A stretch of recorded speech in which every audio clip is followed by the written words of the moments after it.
Hi students, நாம இன்னைக்கு இந்த வீடியோ கிளாஸ்ல என்ன பார்க்க போறோம்னா geography lesson 3 components of agriculture அந்த சாப்டரோட டிஸ்டிங்விஷ் பிட்வீன் தான் பார்க்க போகிறோம். ஸோ நாலு இருக்குது. ஸோ நாளையும் வந்துட்டு இந்த வீடியோ கிளாஸில் நம்ம பார்ப்போம்.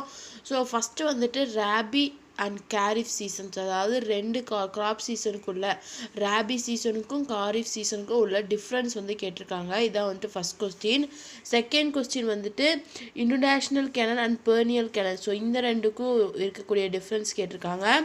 தேர்ட் வந்துட்டு marine fishing and inland fishing, இந்த ரெண்டுக்கு இருக்கக்கூடிய டிஃப்ரென்ஸ் கேட்குறாங்க. ஃபோர்த்து ஒன் வந்துட்டு alluvial soil and black soil, இந்த இருக்கக்கூடிய ரெண்டுக்கு இருக்கக்கூடிய டிஃப்ரென்ஸ் கேட்குறாங்க. இந்த வீடியோவில் நம்ம பார்க்க போகிறோம். வாங்க பார்க்கலாம். First rabi season and kharif season. So rabi kharif. So rabi season வந்துட்டு சோனின் அக்டோபர் நவம்பரில் வந்துட்டு விதைப்பாங்க. இது வந்துட்டு sown in June July with the onset of south west monsoon ஆரம்பிக்கும் போது ஜூன் ஜூலையில் வந்துட்டு இதை சோ பண்ணுவாங்க. இது வந்துட்டு ஹார்வெஸ்டட் இன் ஏப்ரல் மே. ஸோ வந்து ஏப்ரல் மே மந்தில் வந்துட்டு இதை ஹார்வெஸ்ட் பண்ணிடுவாங்க, அறுவடை பண்ணிடுவாங்க. இது வந்துட்டு செப்டம்பர் டு அக்டோபரில் வந்து ஹார்வெஸ்ட் பண்ணிடுவாங்க. ஃபஸ்ட்டு இது வந்துட்டு அக்டோபர் ராபி சீசனில் அக்டோபர்லேருந்து நவம்பர் வரைக்கும் சோ பண்ணி ஏப்ரல்லேருந்து மேலே வந்துட்டு ஹார்வெஸ்ட் பண்ணிடுவாங்க. காரிஃப் சீசனில் வந்துட்டு சவுத் வெஸ்ட் மான்சூன் தொடங்கும் போது, அதாவது ஜூன் ஜூலையில் வந்துட்டு சோ பண்ணி செப்டம்பர் அக்டோபரில் வந்துட்டு ஹார்வெஸ்ட் பண்ணிடுவாங்க. ஸோ இந்த ராபி சீசனில் வெதர் எப்படி இருக்குன்னா கொஞ்சம் வார்மாக இருக்கும். இங்கே வந்துட்டு வெதர் எப்படி இருக்குன்னா கொஞ்சம் ஹாட்டாக இருக்குன்னு சொல்கிறாங்க. ஸோ இதோட மேஜர் கிராப்ஸ் ராபி சீசன் வந்துட்டு என்னென்ன கிராப்ஸ்லாம் சோ பண்ணுவாங்க, ஹார்வெஸ்ட் பண்ணுவாங்கன்னா வீட், ஓட் கிராம். ஸோ இதுக்கு ரெண்டுத்துக்கு இடையில கம்மா வரக்கூடாது. ஓட் கிராம் ரெண்டும் ஒன்று தான். Grain, pea, barley, potato, tomato, onion and oil seeds. So இந்த ராபி சீசன் வந்துட்டு இந்த கிராப்ஸ் எல்லாம் சோ பண்ணுவாங்க. காரிஃப் சீசன் வந்துட்டு rice, jowar, bajra, maize, cotton, groundnut, jute, sugar cane, turmeric, pulses. So இதெல்லாம் வந்துட்டு காரிஃப் சீசனில் க்ரோ பண்ணுவாங்க. ஸோ ஃபஸ்ட்டு ராபி சீசனில் வந்துட்டு அக்டோபர்லேருந்து நவம்பருக்குள்ளே சோ பண்ணி ஏப்ரல் மேல வந்துட்டு ஹார்வெஸ்ட் பண்ணிடுவாங்க. காரிஃப் சீசன் வந்துட்டு சவுத் வெஸ்ட் மான்சூன் ஆரம்பிக்கும் போது, அதாவது ஜூன் ஜூலையில் சோ பண்ணி செப்டம்பர் அக்டோபரில் வந்துட்டு ஹார்வெஸ்ட் பண்ணிடுவாங்க. இங்கே வெதர் வந்துட்டு கொஞ்சம் வார்மாக இருக்கும் ராபி சீசனில். காரிஃப் சீசனில் வெதர் வந்து கொஞ்சம் ஹாட்டாக இருக்கும். ராபி சீசனில் வந்துட்டு oat, wheat, grain, pea, barley, potato, tomato, onion and oil seeds எல்லாம் வந்துட்டு இங்கே இந்த ராபி சீசன் வந்துட்டு மேஜராக வந்துட்டு சோ பண்ணி ஹார்வெஸ்ட் பண்ணுவாங்க. காரிஃப் சீசனில் பார்த்தீங்கன்னா rice, jowar, bajra, maize, cotton, groundnut, jute, sugar cane, turmeric and pulses. So இதெல்லாம் வந்துட்டு காரிஃப் சீசனில் வந்துட்டு க்ரோ பண்ணுவாங்க. நெக்ஸ்ட்டு பாருங்கள், inundation canal and perennial canal ரெண்டுத்துக்கு இருக்கக்கூடிய டிஃப்ரென்ஸ் கேட்குறாங்க. ஃபஸ்ட்டு இன்யூண்டேஷனல் கெனல்னா என்னென்னா, in this water is taken directly from the rivers without any kind of barrage or dam. அதாவது இந்த கிணல்னா என்னென்னா, வாட்டர் வந்து கிணல்லாம் தெரியும் உங்களுக்கு, கால்வாயின்னு. ஸோ இந்த கிணலில் வந்துட்டு வாட்டரை வந்துட்டு டேரெக்டாக ரிவர்ஸ்லேருந்து எடுத்துக்குவாங்க. எந்த வித தடுப்பு, அதாவது பேரியேஜ் வந்துட்டு இருக்காது. அதாவது டேமோ மற்றது எதுவுமே அங்கே இருக்காது. டேரெக்டாக வந்துட்டு வாட்டரை எடுத்துக்குவாங்க.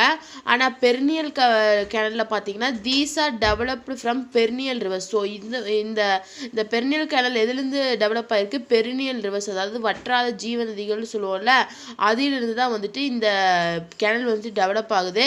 By constructing barrier to regulate the flow of water.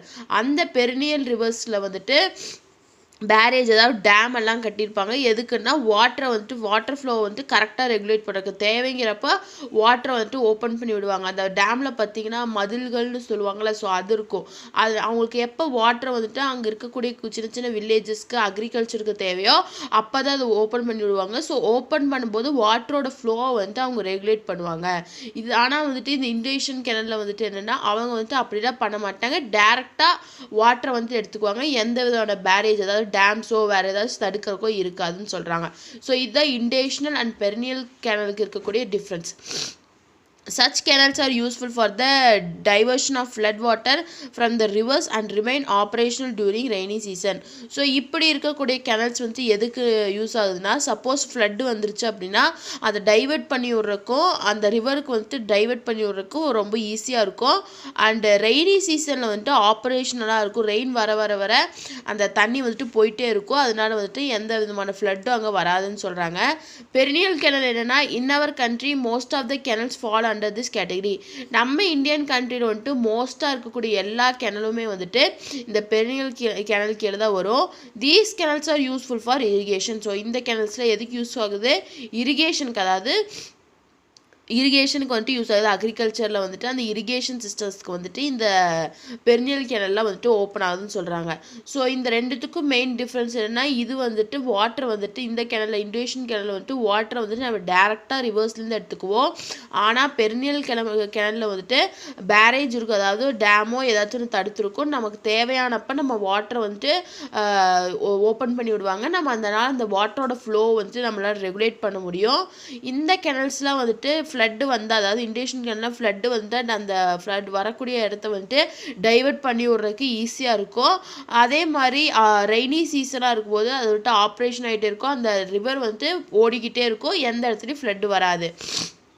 Perineal கிணல் பார்க்கும்போது இந்த கிணல் வந்துட்டு எப்படி இருக்குன்னா, நம்ம வந்துட்டு கன்ஸ்ட்ரக்ட் பண்ணியிருப்பாங்க. ஒரு இது பெரினியல் ரிவர்ஸ்னால் ஆகிருக்கும், அதாவது வற்றாத ஜீவ நதிகள்னால் ஆகிருக்கும். அதுக்கு இடையில வந்துட்டு டேம் கன்ஸ்ட்ரக்ட் பண்ணியிருப்பாங்க. நம்ம வேணுங்கிறப்ப நம்ம அந்த டேமில் இருக்கக்கூடிய அந்த இதை ஓப்பன் பண்ணி விட்டா வாட்டர் வந்துட்டு ஃப்ளோ ஆகும். நம்ம அது மூலயமா இவ்வளோ வாட்டர் போயிருக்கு அப்படின்னு சொல்லலாம், நம்மளால ரெகுலேட் பண்ண முடியும்னு சொல்கிறாங்க. நம்ம கண்ட்ரியில் வந்துட்டு எல்லாம் most of the river system வந்துட்டு இந்த பெரினியல் கிணலை பேஸ் பண்ணி தான் இருக்குன்னு சொல்கிறாங்க.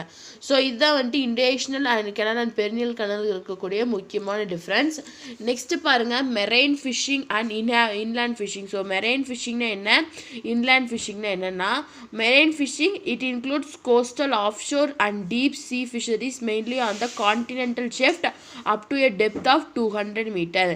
ஸோ மெரைன் ஃபிஷிங் நம்ம 2 மார்க் கொஸ்டினில் பார்த்தோம், அதாவது சி சைட்ஸ், அதாவது மெரைன், அதாவது ஓஷன், சி அந்த மாதிரி இடத்துல போய் லார்ஜ் ஸ்கேலில் வந்துட்டு இந்த ஃபிஷரிஸை பண்ணுவாங்க.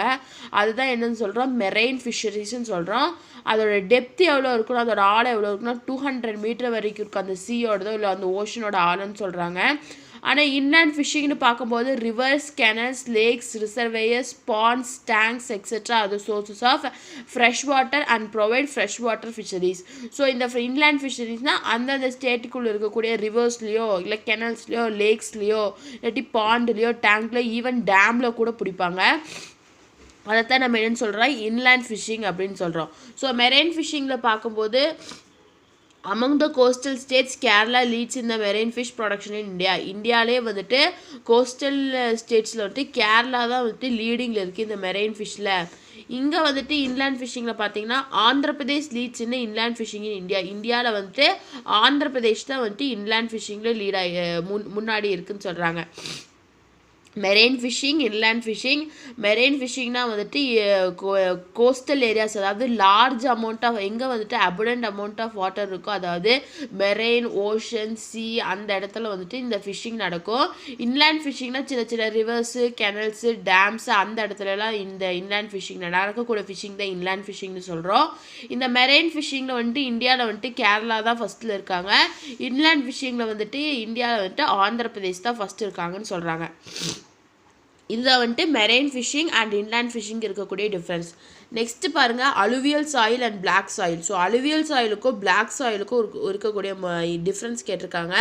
ஃபஸ்ட்டு வந்து alluvial soil is formed by the sediments deposited by streams and rivers. So இந்த அலுவியல் சாயில்ஸ் வந்து எப்படி ஃபார்ம் ஆச்சு, செடிமெண்ட் அதாவது தங்குறது, ஸ்ட்ரீமோடையும் ரிவர்ஸோடையும், ஸ்ட்ரீம் ரிவர்ஸ் வர்றதுனால அங்கே வந்துட்டு செடிமெண்ட் ஏற்பட்டு அலுவியல் சாயில்ஸ்லாம் வந்துட்டு ஃபார்ம் ஆயிடுது. பிளாக் சாயில் வந்துட்டு எப்படி ஃபார்ம் ஆகுதுன்னா, black soil is derived from the பால்செட் ஆஃப் டெக்கான் ட்ராப். டெக்கான் ட்ராப்ல இருக்கக்கூடிய பாசால்ட்ஸ் மூலயமா தான் இந்த பிளாக் சாயில் வந்து ஃபார்ம் ஆகுதுன்னு சொல்கிறாங்க. அலுவியல் சாயில் வந்து it is rich in potash, phosphoric acid and Lime.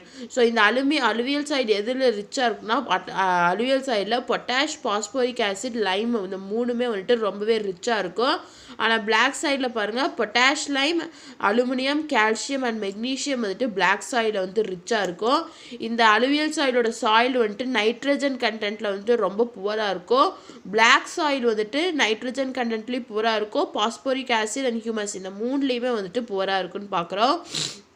இந்த அலுவியல் சாயில் வந்துட்டு என்னென்ன கிராப்ஸ் போடலான்னா soil is suitable for rice wheat sugarcane and oilseed. So இந்த 4 கிராப்ஸுமே வந்துட்டு அலுவியல் சாயிலில் போடலாம். பிளாக் சாயில் வந்து this soil is suitable for cotton millets and tobacco. So காட்டனுக்கும் மில்லட்ஸுக்கும் டொபாக்கோக்கும் இந்த பிளாக் சாயிலை போடலாம் அப்படின்னு பார்க்குறோம். So alluvial soil black soil.